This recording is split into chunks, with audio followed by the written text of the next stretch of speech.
नमस्ते, मैं हूं डॉक्टर बबली कोठारी और मैं आप सभी का स्वागत करती हूं हमारे YouTube चैनल पर। जो लोग पहली बार आ जा रहे हैं मैं उनसे भी रिक्वेस्ट करूंगी और जो लोग हमेशा देखते रहते हैं उनसे भी रिक्वेस्ट करूंगी कि मेरे चैनल को सब्सक्राइब ज़रूर करें और बेल आइकन को भी ज़रूर दबाएं ताकि आप नोटिफाइड रहें मेरे हर एक न्यू वीडियो के लिए।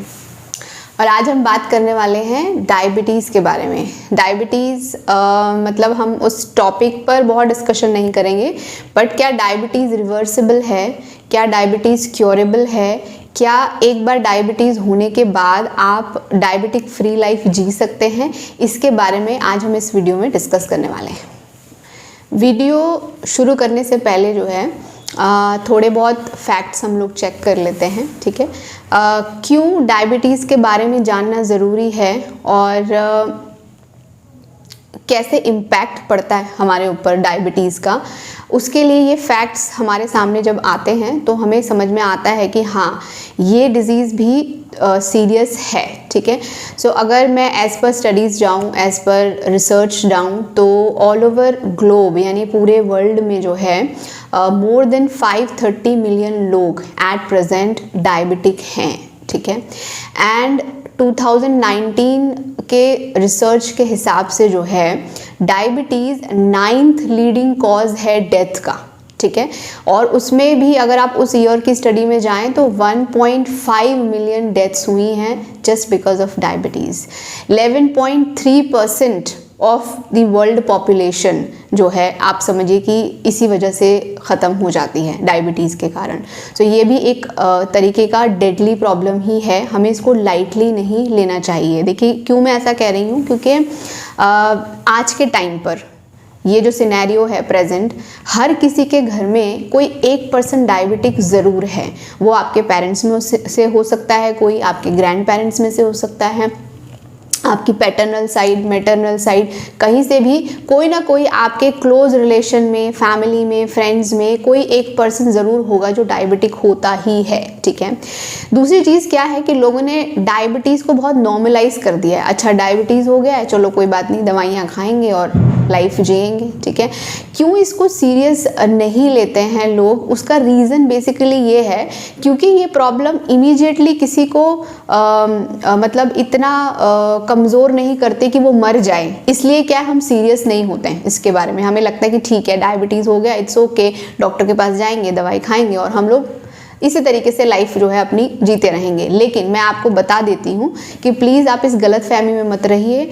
डायबिटीज़ जो है one of the major causes है किडनी फेलियर्स का, हार्ट अटैक्स का, स्ट्रोक का and lower leg amputations. Lower leg amputations का मतलब है कि बहुत सारे लोगों ने अपने पाँव गंवाए हैं जस्ट बिकॉज ऑफ डायबिटीज़, क्योंकि डायबिटीज़ की वजह से उन्हें लोअर लिम्स जो होती हैं यानी कि आपके जो पैरों का हिस्सा होता है उसमें इन्फेक्शन हो जाता है, जो कि रिकवर नहीं होता है अगर आपका डायबिटीज़ अनकंट्रोल्ड है, और उसकी वजह से उसको निकाल देना पड़ता है। एंड ब्लाइंडनेस, अंधेपन, उसका भी एक one of the major reason जो है डायबिटीज़ है।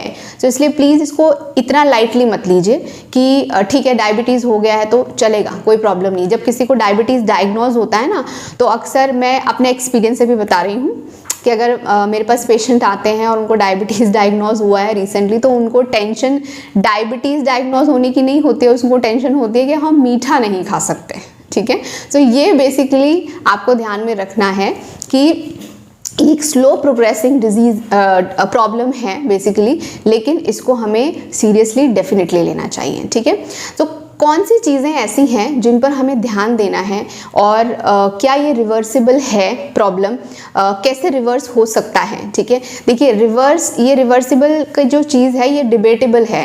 बहुत सारे रिसर्च हो चुके हैं, साइंटिस्ट हैं, आप समझिए बहुत सारे डॉक्टर्स हैं, उन्होंने बहुत सारे आर्टिकल्स पब्लिश किए हैं इस चीज़ के बारे में। कोई कहता है रिवर्स हो सकता है, कोई कहता है नहीं हो सकता है, लेकिन हमारे पास बहुत सारे एग्जाम्पल हैं एंड आई एम श्योर कि आप लोगों के भी अगल बगल ऐसे बहुत सारे लोग होंगे जिनको डायबिटीज़ हुआ होगा और उन्होंने ठीक भी उसको कर लिया है और वो सही हो चुके हैं, ठीक है। तो डेफिनेटली कहीं ना कहीं चांसेस हैं, कहीं ना कहीं होप है कि हम डायबिटीज़ को रिवर्स कर सकते हैं, पर उसको रिवर्स करने के लिए हमें कौन से पैरामीटर्स पे ध्यान देना है उस चीज़ के बारे में मैं आज इस वीडियो में आप लोगों को बताऊंगी। देखिए सबसे पहली चीज़ क्या है कि डायबिटीज़ में मेजरली होता क्या है कि हमारा जो, जैसे सब लोग जानते ही हैं नॉर्मली, कि इंसुलिन जो हार्मोन रहता है हमारे शरीर में, ठीक है, उसका प्रोडक्शन ठीक से नहीं हो रहा है, ठीक है, या फिर हमारे जो सेल्स हैं, ऑर्गन्स हैं, उसके लिए वो रेजिस्ट कर रहे हैं। इस वजह से शुगर जो है हमारे शरीर में एब्जॉर्ब नहीं हो पाती है प्रॉपर तरीके से। उस कारण से एब्जॉर्प्शन ना होने की वजह से जो शुगर है वो ब्लड में रह जाता है और हमारा ब्लड शुगर लेवल जो है वो काफ़ी ज़्यादा बढ़ जाता है नॉर्मल से, ठीक है, तब आपको डायबिटीज़ क्रिएट होता है, ठीक है।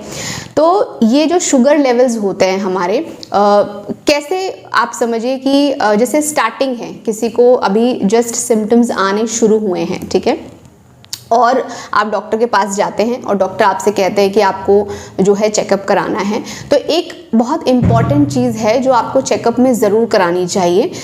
एक फास्टिंग ब्लड शुगर होता है, एक खाने के बाद का टेस्ट होता है, वो तो नॉर्मली होते हैं, लेकिन एक होता है जिसे हम हीमोसाइलेटेड हीमोग्लोबिन बोलते हैं, ठीक है, HbA1c। ये टेस्ट बहुत इम्पॉर्टेंट है अगर आप रिसेंटली डायग्नोज हुए हैं तो, ठीक है। उसके जो लेवल्स होते हैं बेसिकली, उससे पता चल जाता है एग्जैक्टली कि आप जो आपका डायबिटिक लेवल है वो कितना हाई है और आप उसको रिवर्स कर सकेंगे या नहीं, और आपको कौन से पैरामीटर्स पे फोकस करना है। एक बार आप वो लेवल्स देख लेते हैं तो, ठीक है, तो उसमें कुछ की पॉइंट्स मैं आप लोगों को बताने वाली हूँ। अगर आपके लेवल्स जो हैं 5.4 से नीचे हैं तो आपका शुगर कंट्रोल काफ़ी अच्छा है शरीर में, ठीक है। अगर आप 5.6 से लेकर 6.4 के बीच में रेंज कर रहे हैं, ठीक है, तो वो प्री डायबिटिक स्टेट है, यानी कि अभी आप डायबिटिक हुए नहीं हैं पर बॉर्डर लाइन पे हैं, ठीक है। तो यहाँ पर अगर आप अपनी डाइट पे, अपनी लाइफस्टाइल पे फोकस कर लेते हैं तो डेफिनेटली आप डायबिटीज़ को कंट्रोल कर सकते हैं बहुत अच्छे से, ठीक है। जिनके HbA1c लेवल्स जो हैं 6.6 से लेकर 7.5 तक के बीच में हैं तो वो प्रॉपरली डायबिटिक हो जाते हैं, ठीक है। एंड जो लोग मोर देन 8 या 9 हैं तो उनका कंडीशन काफ़ी ज़्यादा सीवियर है, ठीक है। देखिए ये HbA1c जो है ये नॉर्मली आपका 3 मंथ्स का जो शुगर कंट्रोल है ना उसको डिटेक्ट करता है, एक दिन का नहीं। इसलिए ये बहुत इंपॉर्टेंट है। जब हम फास्टिंग शुगर कराते हैं या फिर हम खाने के बाद का कराते हैं तो वो जो टेस्ट हैं वो जस्ट उस दिन आपने जो खाया है, ठीक है, उसका शुगर कंट्रोल आपको बताता है रिपोर्ट में, लेकिन HbA1c जो है वो आपके लास्ट 3 मंथ्स का जो शुगर कंट्रोल है वो आपको बताता है। इसलिए ये टेस्ट बहुत इंपॉर्टेंट है। जो लोग अभी डायबिटिक हो चुके हैं, दवाइयाँ खा रहे हैं, मैं उन्हें भी ये रिक्वेस्ट करूँगी कि डेफिनेटली आप इस पे ज़रूर ध्यान दीजिए। एवरी 6 मंथ्स जो है इस टेस्ट को रिपीट ज़रूर कराइए ताकि आपको ये पता चले कि मेडिकेशन से या आपने अगर कोई लाइफस्टाइल चेंजेस किए हैं, डाइटरी चेंजेस किए हैं तो उसकी वजह से आपके शुगर लेवल्स में कैसा कंट्रोल आ रहा है, उसके लिए ये टेस्ट बहुत इम्पॉर्टेंट है, ठीक है। और इस टेस्ट के मीडियम से जो है आप अपने डायबिटीज़ को बहुत जल्दी रिवर्स कर सकेंगे, ठीक है। दूसरा पॉइंट है डाइट। डाइट बहुत इम्पॉर्टेंट मैटर करती है डायबिटीज़ में, क्योंकि जैसे मैंने बोला कि शुगर आपके ब्लड में इंक्रीज होने की वजह से ही डायबिटीज़ आता है आपको, ठीक है। तो डाइट पे बहुत स्पेसिफिक फोकस आपको करना है। आप समझिए कि फिक्स करनी, you have to fix your diet, ठीक है। 90% टाइम जो है अगर आप अपने डाइट में कंट्रोल लाते हैं, ठीक है, वो सब चीज़ें जो डायबिटीज़ में आपको अवॉइड करनी है वो आप कर रहे हैं। एंड प्लस जिन लोगों का वज़न बहुत ज़्यादा है, ठीक है, जो ओवर वेट हैं, वो अगर वेट रिड्यूस करते हैं तो काफ़ी हद तक आपका डायबिटीज़ जो है कंट्रोल में आ जाता है, ठीक है। तो डाइट में बेसिकली आपको जो है आप समझिए कि मेन तो शुगर है ही, कि शुगर आपको जो स्वीट चीज़ें हैं वो तो आपको अवॉइड करनी ही है। उसके अलावा आपको कार्ब्स भी अवॉइड करने हैं, कार्बोहाइड्रेट्स, ठीक है। तो वो उनकी, क्योंकि उनका एंड प्रोडक्ट भी आपके शरीर में जो है ग्लूकोज में ही होता है, यानी शुगर ही बनता है शरीर में जाने के बाद, तो कार्बोहाइड्रेट्स भी आपको अवॉइड करने हैं। मेजर फोकस जो है वो आपको देना है प्रोटीन्स के ऊपर, ठीक है। तो प्रोटीन रिच आपकी डाइट डेफिनेटली रहनी चाहिए। देखिए यहाँ पर मैं डाइट में बहुत डिटेल में नहीं जाऊंगी, मैं आपको सिर्फ की पॉइंट्स बता रही हूँ। डाइट के लिए आप अपने किसी भी डाइटिशियन से कंसल्ट कर सकते हैं या फिर अपने डॉक्टर से आप सलाह ले सकते हैं, क्योंकि वीडियो बहुत ज़्यादा लंबा हो जाएगा वरना। लेकिन मैं आपको की चीज़ें बता रही हूँ कि जो आप अपने डाइट में इंक्लूड कर सकते हैं, ठीक है। तो प्रोटीन रिच डाइट डेफिनेटली होनी चाहिए, उसमें ऑलमोस्ट सब दालें आती हैं, ठीक है। और उसके अलावा स्प्राउट्स जो हैं वो रेगुलर बेस पे उसका इंटेक करना बहुत ज़्यादा ज़रूरी है, ठीक है। इसके अलावा आप जो है ओमेगा 3 फैटी एसिड्स जो होते हैं, एक बार मैं पहले भी बता चुकी हूँ कि वो बहुत ज़्यादा इंपॉर्टेंट हैं आपके इम्यून सिस्टम के लिए, ठीक है। और आपको इसमें भी डायबिटीज़ में भी, क्योंकि आपकी इम्यूनिटी काफ़ी ज़्यादा लो हो जाती है, तो उसके लिए आपको ये लेना बहुत ज़्यादा ज़रूरी है। तो इसका सप्लीमेंटेशन ज़रूर अपने रेगुलर रूटीन में आप रखें, ठीक है। इसके अलावा विटामिन बी सप्लीमेंटेशन भी आपको रखना है, क्योंकि देखिए स्पेशली विटामिन B1 जो कि हमें राइस से मिलता है, चावल से मिलता है, लेकिन चावल नॉर्मली क्या है डायबिटीज़ में अलाउड नहीं होते हैं, इसलिए आपको बाहर से उसको सप्लीमेंट करना ज़रूरी है, ठीक है। एंड लो फैट मिल्क, जो दूध आप लें, ठीक है, वो लो फैट रहे, ये आपको ध्यान रखना है। तो आप टोन मिल्क का भी जो है वो कंजप्शन आप कर सकते हैं। इसके अलावा जितनी भी ग्रीन लीफी वेजिटेबल्स हैं, एक भी स्टार्ची वेजिटेबल्स नहीं होना चाहिए, जिसमें स्टार्च होता है वो आपको इस्तेमाल बिल्कुल भी नहीं करना है, ठीक है। तो सारे ग्रीन लीफी वेजिटेबल्स आपको इसमें लेने बहुत ज़्यादा ज़रूरी हैं, ठीक है। तो डाइट में बेसिकली आपको ये सब चीज़ों पर ध्यान ज़रूर देना है। और जैसे मैंने कहा कि जिनका वेट ज़्यादा है उनको वेट लूज़ करना बहुत इम्पॉर्टेंट है, ठीक है। देन आता है लाइफस्टाइल। तो लाइफस्टाइल में बेसिकली आपको जो है mild to moderate physical activities definitely करनी है, इसलिए डायबिटीज़ में वॉक बहुत इंपॉर्टेंट बताई है।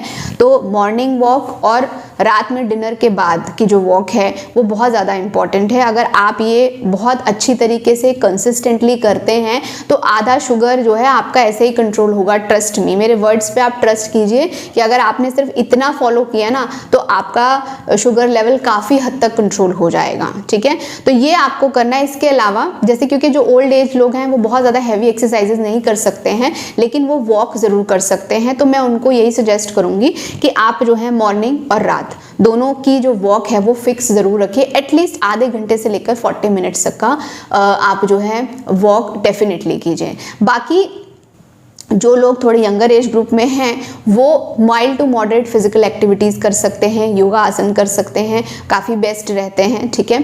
देखिए मेडिसिन्स जो होती हैं, डॉक्टर्स भी इस चीज़ को मानते हैं कि डायबिटीज़ में जो दवाइयाँ दी जाती हैं वो उसको क्योर नहीं करती हैं, वो सिर्फ और सिर्फ जो बढ़े हुए शुगर लेवल्स हैं उनको नीचे लाने में आपको मदद करती हैं, लेकिन वो फिर से बढ़ जाएंगे वापस। जैसे ही दवाई आप स्टॉप करोगे या दवाई का असर कम हो जाएगा तो वो वापस आ जाएगा, ठीक है। दूसरी चीज़, कई बार क्या है डायबिटीज़ में आपको इंसुलिन सप्लीमेंटेशन दिया जाता है, इंसुलिन आपको जो है बाहर से लेने के लिए दिया जाता है, शॉट्स दिए जाते हैं, ठीक है।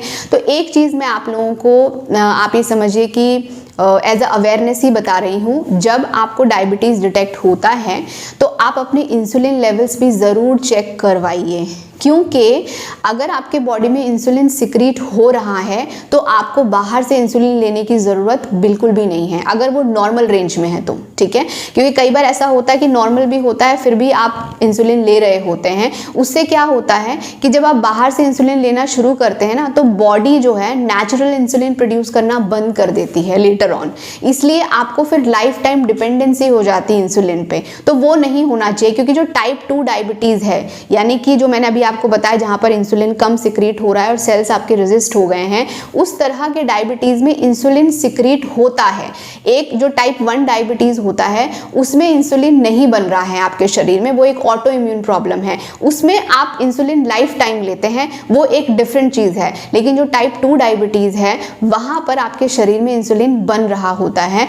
तो जब आपके शरीर में इंसुलिन बन रहा है तो आप अपना इंसुलिन लेवल लेवल्स ज़रूर चेक करवाइए और उसके बाद ही आप अपने डॉक्टर से कंसल्ट करके मेडिसिन आगे जो है कंटिन्यू कीजिए, क्योंकि जैसे मैंने बताया अगर आप बाहर से इंसुलिन लेंगे तो थोड़े समय के बाद आपकी बॉडी नेचुरल इंसुलिन प्रोड्यूस करना कंप्लीटली शट कर देगी और ये एक बहुत ही ख़राब साइन है। ठीक है, सो इसको आप ज़रूर याद रखिएगा। तो ये जो चीज़ें मैंने आपको बताई हैं इनको आप डेफिनेटली ध्यान में रखिए कि आपके HbA1c लेवल्स आप रेगुलर मॉनिटर कीजिए, आपका डाइट आपको फिक्स करना है, एक normal mild to moderate physical activities आपको रखनी है, इंसुलिन लेवल्स आपको अपने कॉन्टिन्यूसली जो है चेक ज़रूर कराने हैं। ठीक है, एक बहुत इंपॉर्टेंट चीज़ है, देखिए जो डायबिटीज़ है वो एक डिजीज़ नहीं है, डिसऑर्डर है। ठीक है, आप लोगों को मैं समझा देती हूँ कि डिजीज़ और डिसऑर्डर में डिफरेंस क्या होता है। डिजीज़ बेसिकली क्या है, एक specific group of science and symptoms होता है। ठीक है, एंड नॉर्मली डिजीज़ जो है एक्सटर्नल फैक्टर्स की वजह से आता है यूजुअली। ठीक है, हर टाइम नहीं है बट यूजुअली आपको एक्सटर्नल फैक्टर्स की वजह से, जिसमें बैक्टीरिया हैं, वायरसेस हैं, फंगस है, ये सब इन्वॉल्व होते हैं, तो वो प्रॉपरली एक डिजीज़ होता है। इंजरी से अगर आपको कोई प्रॉब्लम आ रही है तो वो एक डिजीज़ कंसिडर होती है। मलेरिया है, टाइफॉइड है, जॉन्डिस है, ये ट्यूबरकुलोसिस है, ये सब कुछ डिजीज़ कैटेगरी में आते हैं। ठीक है, इसलिए डिजीज़ क्या है वो क्यूरेबल होता है, उसकी रिकरेंस जो है वो कम होती है। ठीक है, लेकिन जब हम डिसऑर्डर की बात करते हैं, जैसे डायबिटीज़ है, तो डिसऑर्डर की जब मैं बात कर रही हूँ तो उसमें क्या होता है कि हमारा जो बेसिक ह्यूमन स्ट्रक्चर है, बाहर का भी और अंदर जो हमारे ऑर्गन्स हैं, उनके बेसिक स्ट्रक्चर और फंक्शनिंग दोनों में जो है डिसरप्शन आता है, इंटरफेरेंस आती है, उसको हम डिसऑर्डर कंसिडर करते हैं। ठीक है, इसलिए डिसऑर्डर्स क्या होते हैं कि आपके क्योरेबल नहीं हो पाते हैं, मैनेजेबल रहते हैं। ठीक है, और उनकी रिकरेंस जो है होती रहती है। ठीक है, इस वजह से क्या है कि डायबिटीज़ रिवर्सिबल है या नहीं, इसको एक डिबेटेबल इसीलिए कंसिडर करा है क्योंकि ये एक डिसऑर्डर है, इट्स नॉट अ डिजीज़। ठीक है, बट फिर भी मैं आपसे यही कहूँगी कि हम अपनी कोशिश के थ्रू, हम अपने डाइट में चेंजेस अगर हम कंसिस्टेंट रहते हैं तो हम डेफिनेटली एक डायबिटिक फ्री लाइफ जी सकते हैं। कोशिश हमें ज़रूर करनी है। ठीक है, ये आप ध्यान में रखिएगा। तो आज का जो ये वीडियो है वो यहीं तक रहेगा। आई होप ये आप लोगों के लिए इन्फॉर्मेटिव रहे। इसको लाइक भी कीजिएगा, इसको शेयर भी कीजिएगा और चैनल को सब्सक्राइब करना बिल्कुल भी ना भूलें। थैंक यू एंड नमस्ते।